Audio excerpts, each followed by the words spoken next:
দেখুন বন্ধুরা, প্রেসার কুকারের হ্যান্ডেলগুলো যদি ভেঙে যায়, মানে হ্যান্ডেলের কভারগুলো কীভাবে লাগাবেন।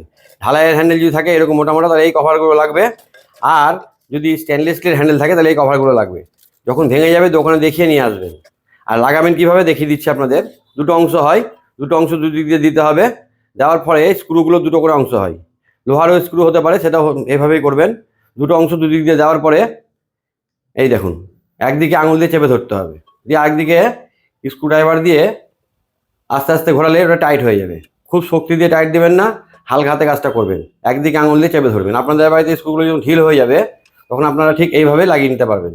দেখুন, দুটো অংশ দুদিক দিয়ে দিবেন, দেওয়ার পরে স্ক্রুড্রাইভার দিয়ে একদিক দিয়ে টাইট দিবেন। আর একটা কথা বলি, স্ক্রুগুলো ফাইনাল টাইট দেওয়ার আগে ওপরটা দেখে নেবেন সমতল আছে কিনা, মানে এই যে এই জায়গাটা, দুটো অংশ যেন, দুটো পার্ট যেন সমানভাবে থাকে।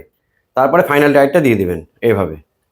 যখন আপনাদের বাড়িতে একটু একটু হালকা হালকা হিলবে তখন আপনারা এইভাবে আঙুল দিয়ে একদিকে চেপে ধরে স্ক্রুড্রাইভারের সাহায্যে এইভাবে টাইট দিয়ে দিবেন, তাহলে এগুলো লাগানো হয়ে যাবে।